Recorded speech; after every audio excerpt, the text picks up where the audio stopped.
hapon sa bawat isa sa ating mga minamahal naming mga pasahero. Kami po ay mga missionary ng Seventh-day Adventist Church. Narito po sa inyong kalagitnaan upang magbahagi ng mga salita ng ating pong mahal na Diyos. Amin po ipapauna sa inyong mga kaibigan, mga kapatid. Kami po ay magbabahagi ng libre ng mga salita ng ating Panginoong Diyos. At wala po kayong aasahan na mabahagi po kami ng mga sobre upang magbibigay kayo ng mga love offering sa amin. Ito po ay hindi po namin gagawin sa aming pong pagbabahagi ng salita ng ating pong mahal na Diyos. Tayo po nagpapasalamat sa ating pong conductor, driver, na tayo po ay pinaintulutan na makapagbahagi ng salita ng ating pong mahal na Diyos.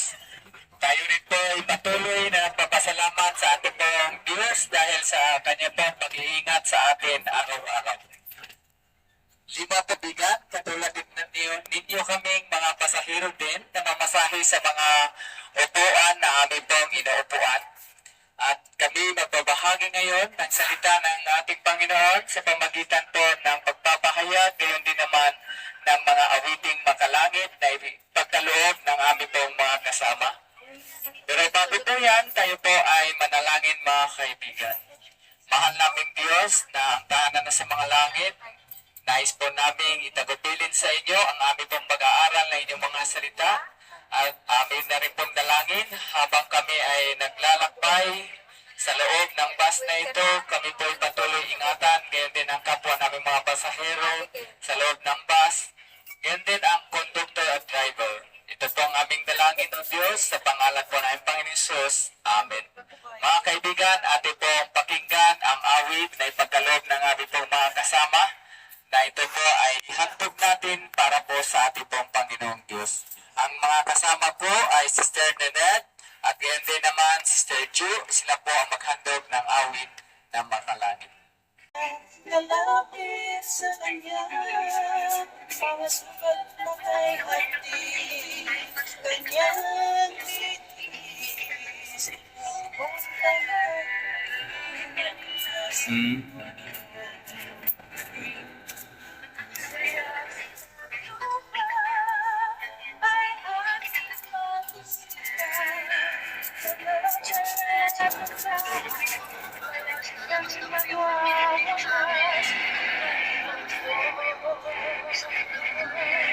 sa krus ng Kalbaryo, siya'y nakatipa, naghihintay kung kailan ka lalapit sa kanya. Mga sugat na kay hapdi, kanyang titiis, upang kamawin kung halintasan mo. Pumasa ka ngayon, habang may panahon, alin na gawin, na pag-aapin ko ang biglang pagsarap. Sa krus ng Kalbaryo, siya'y nakadiba, naghihintay kung kailan ka lalapit sa kanya. Mga sugat na kay hapdi, kanyang tinitiis, upang makamtan kung kaligtasan mo.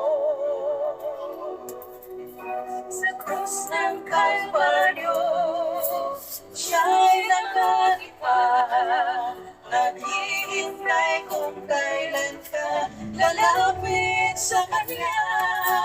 Mga sugat na kay hapdi, kanyang tinitiis, upang makamtan kung kaligtasan mo. Upang makamtan mo kaligtasan mo.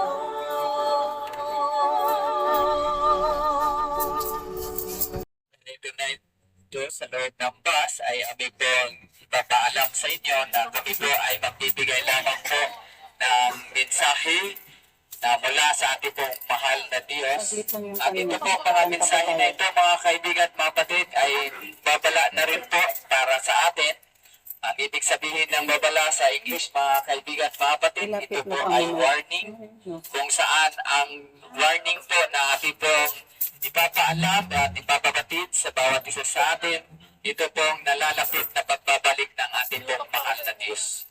So isa po sa mga layunin ng aming pong pagbabahagi upang mabigyan po ng babala ang lahat po ng mga tao na kami o ng Diyos ay muling babalik at kami ang magbabahagi. Ito po ay dahil amin na rin pong narinig at napakinggan na basa mula sa kasulatan ng ating pong mahal na Diyos. Kaya po kami ay narito. Hawak po namin ang ating Kasi ito, pag di ma-shoot sa mga bibig, di Biblia. rin Kaya po kung kayo po ay may mga Biblia din po sa inyong mga tahanan, kung ano man po ang aming maibahagi sa inyo na mga salita ng ating pong Panginoong Diyos, ay inyo rin pong babasahin doon mga kaibigan sa inyong pong mga tahanan. So ano po ang babala ng Panginoon sa atin mga kaibigan at mga kapatid? Wala mga hindi mananampalataya sa ating pong mahal na Diyos. Sila po ay mayroong parusa sa pagdating ng hatol ng ating mahal na Diyos. Mga kaibigan, mamahagi rin po kami ng mga babasahin na ito po ay pagkaloob ng aming kasamang Sister Lisel at ito po ay libreng aming pamahagi sa inyo mga kaibigan at mga kapatid. Ito pong mga babasahin na the truth about the Ten Commandments, gayon din naman the truth about the hill. So alam po ninyo ang ibig sabihin ng mga babasahin iyon at kayo na po ang babasa at umunawa sa mga mensaheng nariyan mga kaibigan at mga kapatid. Unang babala na nais po naming ibahagi sa inyo, ang babala na hindi na po magtatagal ang ating pong sanlibutan na ating pong inabubuhayan ngayon, ito po ay magtatapos na po at ang lahat ng mga narito, may buhay o walang buhay, sila po mga kaibigan at mga kapatid o tayong lahat ay haharap sa parusa o kaya ay mga hatol o gantimpala mula sa ating pong mahal na Diyos. Kaya po ito'y aming ipinapauna sa inyo upang maging handa po tayo sa pagbabalik ng ating pong mahal na Diyos. At ito po ang inyo pong mapapakinggan ay pwede po ninyong subaybayan sa pamagitan po ng mga kontak po natin na inyo pong natatanggap dyan sa ating pong mga pamahaging mga pamphlets. Nandyan po ang kontak po natin at inyo na lamang pong search sa Facebook, YouTube at iba pa. At yan po inyo pong makikita. Yan. So maaaring masabi po ninyo mga kaibigan, ano po ba ang mga katunayan na totoo ang mga sinasabi natin na ang sanlibutan ito na ating pong kinabubuhayan ngayon, ito ay mayroong hangganan o kaya ay may katapusan. So masahin ko po mga kaibigan, mula po, ayan po. Ito po ay aking babasahin para inyo pong makita. Ingat po kayo. Ayan po, ingat po kayo sa inyo pong pupuntahan. Ito po ang sabi ng banal na kasulatan na matatagpuan po sa sulat ni Apostol Pablo sa 3 ng Apostol Pedro 3:9 po mga kaibigan, mga kapatid. Ang sabi po niya dito, Dito ka? hindi nagpapaliban ang Panginoon tungkol sa kanyang pangako ng kanyang pagbabalik. Ipinapalagay ng iba. Ngunit ito ay ninais ng Diyos na ang lahat ng mga tao sa kanyang pagparito ay maliligtas. Datapwat, darating ang araw ng Panginoon na gaya ng mga magnanakaw na ang kalangitan sa araw na iyon ay mapaparam na kasabay ng malaking ubo at ang mga bagay na nasa langit ay mga pupugnaw sa matinding init at ang lupa at ang mga gawang nasa lupa ay masusunog. So mga kaibigan at mga kapatid, iyan po ang sinasabi ng banal na kasulatan na ang lahat ng mga narito sa ibabaw ng sanlibutan ito ay masusunog sa matinding init. So nararanasan naman po natin mga kaibigan at mga kapatid ang matinding init na ating pong naranasan. Pero hindi pa yun. Yan po ay mga mangyayaring mga bagay na yan, pero hindi pa ito ang ating katapusan. Ngunit ito po ay mamahalin tulad ng Diyos, mga kaibigan at mga kapatid, na ang katapusan ng sanlibutan ito ay tulad ng isang magnanakaw na hindi natin alam kung kailan mangyayari. Kaya ating pong ihanda ang ating pong mga sarili dahil hindi nga po natin alam kung kailan ito mangyayari.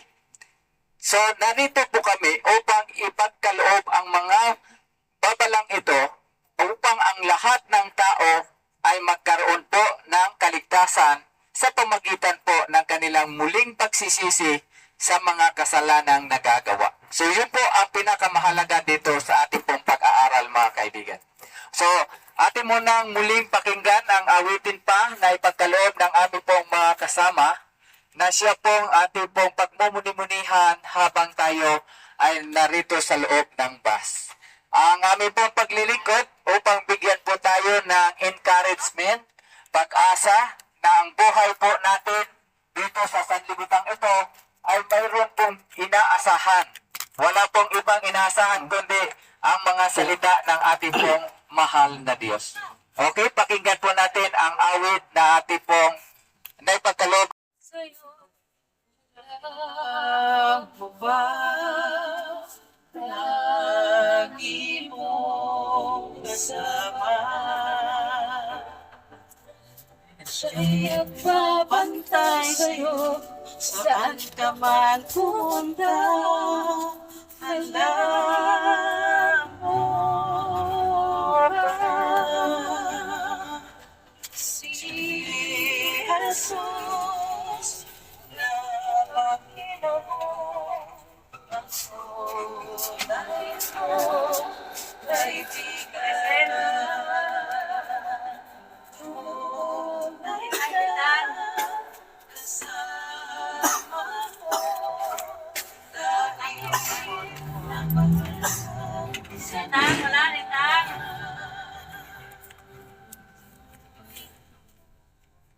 sa'yo.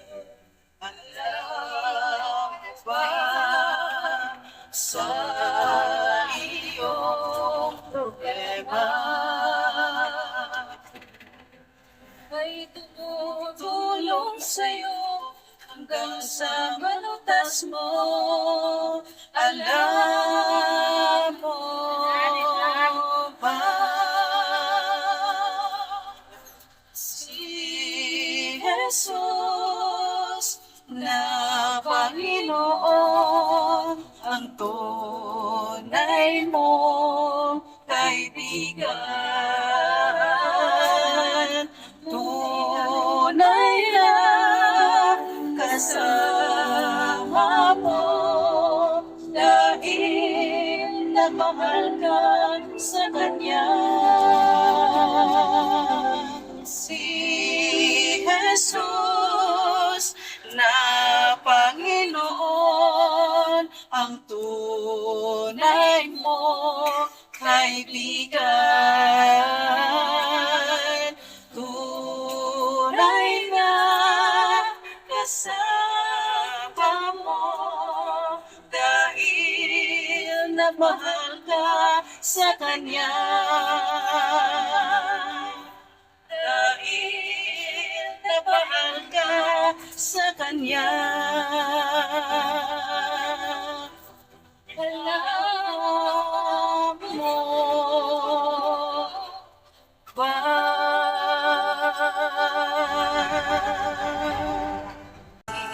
Panginoon magtatapat sa habang panahon, maging sa kabila ng ating pagkukulang, biyaya niya'y patuloy na lang. Katulad ng pagsinag ng lindong araw, tuloy siyang nagbibigay ng law. Kaya sa puso ko't damdamin, katapatan niya'y aking pupurihin.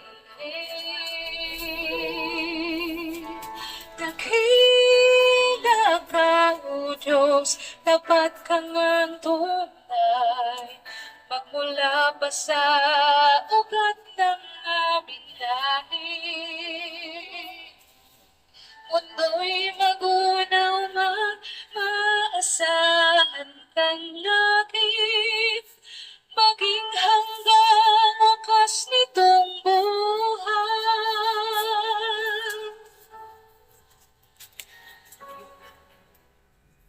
Kaya, o Diyos, ika'y mag-ibig.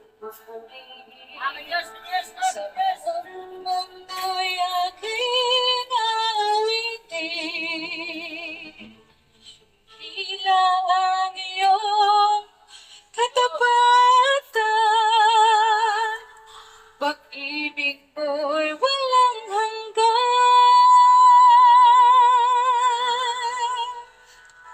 Dakila ka, O Diyos, tapat ka ngang tunay, pagmula pa sa ugat ng aming lahi. Mundo'y magunaw man, maasahan kang lagi, maging hanggang wakas nitong buhay.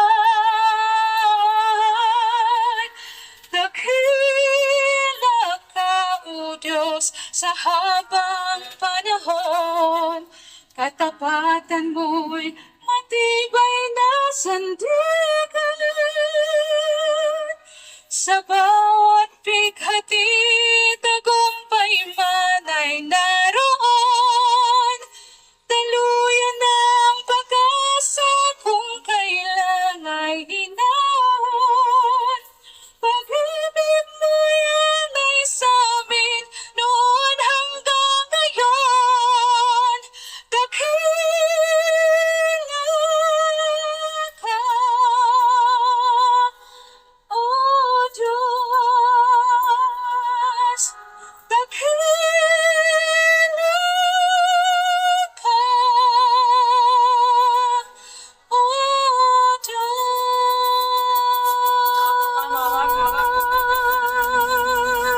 Diyos.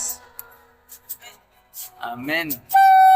Tunay po. Po mga kaibigan, na dakila at napakabuti ng ating pong mahal na Diyos. Yan ang mga turista, mga ngaral ng salita ng Panginoon. At ngayon, tatawid na kami, babalik na kami. Dito ang tawiran po. Ayan, ang tawiran. Pwede ha? Mga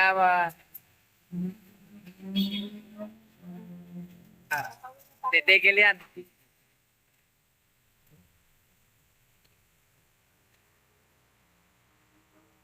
O sige, tawid na. Dandahan ha. Huwag niyong banggayin ang sasakyan. Ayan po, babalik na po kami sa Nova Stops is in Fairview. Dito kami ngayon sa Sauyo. Ayan. Ito po yung lugar ng Sauyo, Quezon City. Ayan, naghihintay po kami ng bus. Ayan, nakapaglingkod na ng isang biyahe. Hawak, hawak. Ayaw mo? Pwede dyan. Yes. Ayan.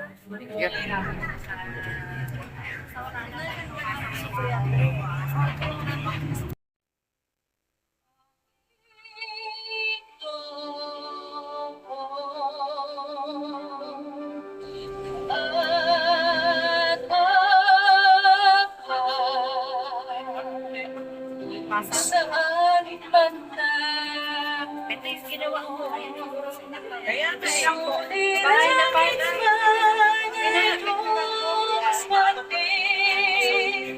ikaw lamang, O Diyos, ang sasambahin. Panginoon ko sa'yo nanatiling kailanman.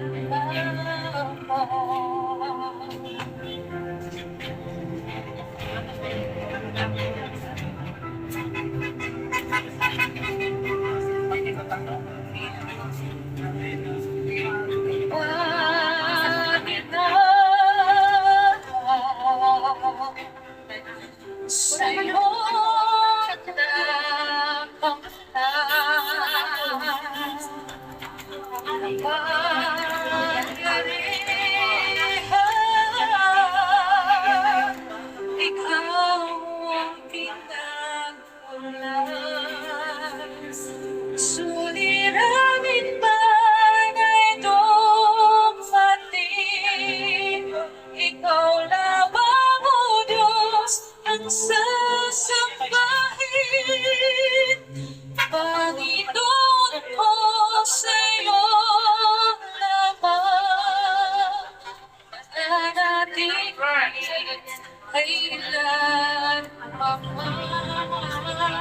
Suliranin man ay dumating, ikaw lamang, O Diyos, ang sasambahin. Panginoon mo sa iyong laman, panatili ay Tayo po.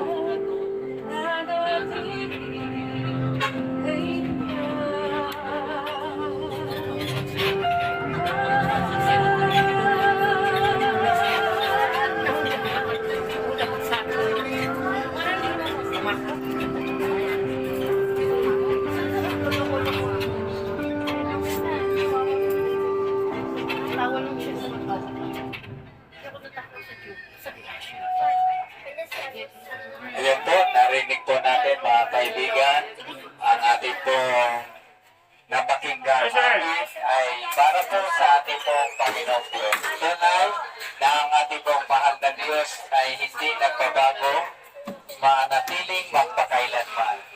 Ibig sabihin mga kaibigan, mga kapatid, ang ating pong Diyos ay patuloy na nag-iingat sa atin at tayo mga anak niya ay patuloy niyang pagpalain sa lahat ng oras at panahon. Ibig sabihin, hindi nagbabago ang ating Panginoong Diyos. Magpakailanman siya ang tunay na Diyos na nagmamalasakit, nagmamahal sa bawat isa sa atin. Kaya kami po ay narito mga kaibigan, mga kapatid, upang dalhin po sa inyo ang tunay na pag-ibig ng Diyos sa bawat isa sa atin. Ang kanyang pong pag-ibig ay ipinapauna sa atin na tayo ay bibigyan niya ng babala. At ang babalang ito mga kaibigan, walang iba. At sa limutan na ating pong kinabubuhayan sa mga oras na ito ay malapit na pong magtatapos. Yan po ang sinabi ng ating pong Diyos sa sulat ng banal na kasulatan. Na ang sabi po ng Panginoong Diyos, ang oras ng pagdating ng ating Panginoong Diyos ay tulad ng isang magnanakaw na ang sangkalangitan sa sanlibutan ito ay mapupugnaw sa matinding init at ang lahat ng naririto ay mapaparang. Ibig sabihin mga kaibigan, mga kapatid, ang oras ng pagdating ng ating Panginoong Diyos ay inihalin tulad sa isang magnanakaw na wala pong makakaalam kahit sino man. Pero ito po'y pinapauna lamang ng Diyos sa atin upang ang lahat ay mahanda dahil nais ng Diyos na tayo ay maligtas mula sa ating mga kasalanan na siya pong nagpapahamak ng ating mga buhay. Kaya ang aming pong pagparito mga kaibigan, mga kapatid, upang muli tayong hinapit sa ating pong mahal na Diyos na ang Panginoong Diyos ay naghihintay lamang sa ating pong pagbabalik sa Kanya dahil nais ng Diyos na ang lahat ay maligtas at ayaw po ng Diyos na mayroong mapahamak sa bawat isa sa atin. Kaya nandito po, inyo pong basahin ang mga pinamigay po naming mga pamphlets na yan po ay may mga kontak po dyan para po sa inyo pong mga karagdagang pag-aaral ng salita ng ating pong Panginoong Diyos. Muli nating pakinggan mga kaibigan, mga kapatid, ang awit na ikataloob ng aming pong kasama. May kapawa po. Tayong dalawa. Ingat po kayo, mga kapatid. Tayong dalawa. Tuloy pagpalain ng ating pong Panginoong Diyos. Ayan po, ating po muna Walang para sa'yo, ang buhay ay ihanda na malamig ng magwawakas. Itong mundo sa krus ng Kalbaryo, siya'y nakatipag at hinintay kung kailan ka lalapit sa Kanya. Mga sugat na may hapdi, Kanyang titiis. Walang Ay, sorry. sa langit at lupa ay ating makikita. Nakalatan na malapit ang pagwawakas. Itong mundo Sa krus ng Kalbaryo, siya'y nakakiba. Naghihintay kung kailan ka lalapit sa Kanya. Mga sugat na may bakti, Kanyang tinitiis. Ano bang mapangkat mo kaligtasan mo? Pagpasya ka ngayon habang ay panahon, alintang ay pamilya, baka ang pintuan ay biglang magsara. Sa krus ng Kalbaryo, siya'y nakaiba. Naghihintay kung kailan ka lalapit sa Kanya. Mga sugat na kay hapdi, Kanyang tinitiis. Upang makamtan mong kaligtasan mo. Sa krus ng Kalbaryo, siya'y nakaiba. Naghihintay kung kailan ka lalapit sa Kanya. Mga sugat na kay hapdi, Kanyang tinitiis. Upang makamtan mong kaligtasan mo. Upang makamtan mo.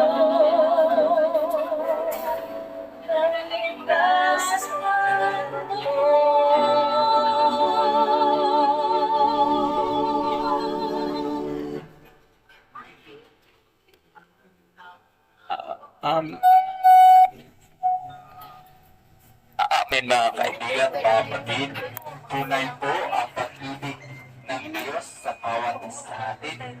Naghihintay lamang po ang Diyos na tayo ay naglalingkod sa